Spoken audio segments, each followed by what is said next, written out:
नमस्कार, मैं हूं काजल रस्तोगी और आप देख रहे हैं WNN 360 न्यूज। उत्तर प्रदेश में आया चुनाव तो बहने लगी राजनीति की बयार। हवा का ये रुख तो मतदाता 10 मार्च तक तय ही कर देंगे, लेकिन चुनाव एक ऐसे संकट काल में है जिस समय पूरा देश एक महामारी के प्रकोप को झेल रहा। उत्तर प्रदेश में सरकारी मशीनरी के दुरुपयोग के मामले धीरे धीरे तूल पकड़ने लगे हैं। जनपद बदायूं की बिलसी तहसील के रिटर्निंग ऑफिसर एवं SDM महोदय व भारतीय राष्ट्रीय पार्टी के नेताजी के बीच की तीखी झड़प पूरे जिले में चर्चा का विषय बनी है। एक तरफ नेताजी गुलामी के जंजीरों को तोड़ने और पूरे सरकारी तंत्र को भ्रष्ट बताने की कवायद में लगे रहे, तो SDM साहब भी अपनी हनक दिखाने और खुद को सर्वोपरि समझने की गलती कर बैठे। अरे SDM महोदय, ये प्रजातंत्र है, यहाँ कोई किसी का गुलाम नहीं, और आप तो वैसे भी जनता के सेवक हैं। जनता के पैसे से ही आपकी तनख्वाह आती है, तो हाथ जोड़कर विनम्र निवेदन है कि आप जनता की सेवा में हैं, ना कि जनता आपकी सेवा में। ये गलतफहमी आप निकाल दीजिए। और नेताजी, आप तो अपनी नेतागिरी चमकाने के चक्कर में लगे हैं। आपको मीडिया की सुर्खियां भी चाहिए, लेकिन बोलने की आजादी का मतलब ये नहीं कि आप पूरे सरकारी तंत्र को भ्रष्ट बताएं और मर्यादा को पार कर जाएं। महोदय, जो जनता के बीच में काम करते हैं, उनकी सेवा करते हैं, उन्हें न किसी बैनर की जरूरत है, न पोस्टर की, न झंडे की और न प्रचार की। आप इतना भी भूल गए कि कोविड के दौर में आप 20 लोगों की भीड़ इकट्ठी कर सबकी जान दांव पर लगा बैठे। खैर, रहने दीजिए, चुनाव का समय है, एक से एक अजूबे रंग आपको देखने को मिलेंगे। हम तो केवल मतदाता है, फैसला तो आखिर हमें ही करना करूंगा। मैं बात करूंगा, आपने अभी हमारे संज्ञान नहीं करेंगे, ऐसे वोट मिल जाएगा हमें। तभी से बात करने की तुमको लागू तो सभी पे है नियम, अभी कोई कर रहा है। सुनो, पहले अभी कर रहा हूँ, अभी कर रहा हूँ, मैं गुलाम नहीं हूँ, अभी कर रहा हूँ। मैं आपका गुलाम हूँ, मेरे पिताजी, मैं आपका गुलाम हूँ, मैं आपका गुलाम। परमिशन नहीं दे रहा हूँ। आप किससे गुलाम हो बताइए, तो मेरा क्या लगे पड़ेगा? जो भी है CCI की परमिशन ऑफलाइन नहीं कैसे दे देंगे? ऑनलाइन पर एक मिनट, ऑनलाइन सुन लीजिए, ऑनलाइन सुन लीजिए, ऑनलाइन उनको बताने गाइडलाइन क्या है? यहाँ बधाई वाले पूरे को गुलाम समझ रखे हैं, अनपढ़। बताइए।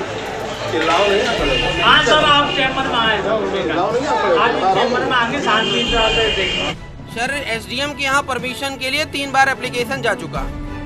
ऑनलाइन हम लगातार चुनाव आयोग की वेबसाइट पे जारी अप्लाई कर रहे हैं, लेकिन वहाँ पे पुलिस स्टेशन का जो नाम है वो नहीं अपडेट हो पा रही है, जिसके चलते हमारा फॉर्म जमा नहीं हो पा रहा है। अब अभी जो है चुनाव आ चुका है सर पे, हमारा पोस्टर बैनर नहीं लगेगा, हमारा प्रचार प्रसार नहीं लगेगा, घर घर गांव हमारी बात नहीं पहुंचेगी, तो हमें वोट कौन देगा? और ये SDM यहाँ पे मिश्रा जी बैठे हुए हैं और वो प्रचार कर रहे हैं बीजेपी का, और यहाँ पर दरोगा साहब भी वही हैं, पंडित जी बैठे हुए हैं, वो भी बीजेपी के पक्ष में काम कर रहे हैं। मतलब हमारा पोस्टर बैनर नहीं लगेगा, ना प्रचार होगा, जो कुछ होगा वो मोदी जी का होगा। मोदी जी जीतेंगे, मोदी जी आएंगे, देश को बर्बाद करेंगे, जैसे मर्जी वैसे ले चलेंगे। आम जनता की कभी ना सरकार बनेगी, ना अधिकार सम्मान मिलेगा। पूरा का पूरा प्रशासन भ्रष्ट हो चुका है और बिलसी की जनता को बेवकूफ समझता है। ऐसा हम होने नहीं देंगे कतई। और इसी तरीके से इसी पॉइंट को लेकर के वो दबाने का प्रयास कर रहा है। ये भारतीय राष्ट्रीय पार्टी है, ये देश में क्रांति करने आई है, किसी का गुलामी सहने के लिए या किसी की बात को बर्दाश्त करके अपने अधिकारों का हनन नहीं करने देगी। तैयार कर दे, हम तो चाहते चुनाव आयोग सामने खड़ा हो जाए। चुनाव आयोग का जितना भी आचार संहिता का नियम और कानून बना है, सब मोदी के फेवर में बना हुआ है, सब मोदी के फेवर में बना हुआ है। और पुलिस वाले यहाँ पर इस क्षेत्र में मैं देख रहा हूँ टोटल गुंडाई कर रहे हैं, टोटल गुंडाई कर रहे हैं। गाड़ियों पे पोस्टर नहीं लगेंगे, झंडे नहीं लगेंगे, बैनर नहीं लगेंगे, तो यार चुनाव किस लिए करा रहा है? ना सीधे योगी को बना दे मुख्यमंत्री। अभी मैं आज हमारे यहाँ तहसील बिलसी में मतदाता जागरूकता अभियान के अंतर्गत कार्यक्रम था, जिसमें 2 मतदाता जागरूकता के रथों को की रवानगी हरी झंडी दिखाकर की गई है। इस कार्यक्रम के बाद में मैंने अपने ऑफिस में बैठ करके सरकारी कार्य का निष्पादन किया। उसके बाद मैं लंच में चला गया, तहसील परिसर स्थित हमारा आवास है, वहाँ पर लंच के लिए चला गया, वहाँ से लौट करके आया। तो करीब 20-25 लोग हैं, भारतीय राष्ट्रीय पार्टी के लोग थे।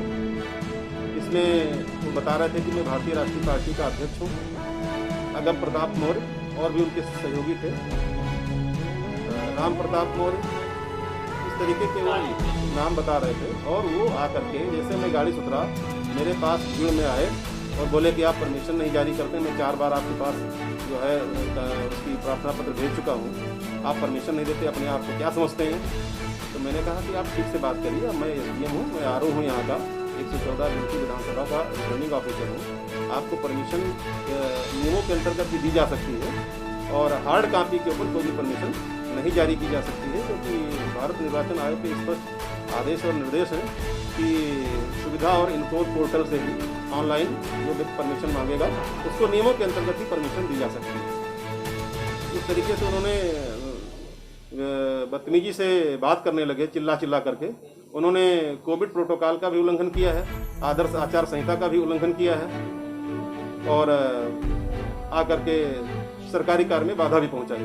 मैंने इंस्पेक्टर बिल्सी को निर्देशित किया है कि इन लोगों के खिलाफ तत्काल FIR दर्ज करें। कितने आदमियों को होगी सर? करीब 20-25 लोग थे।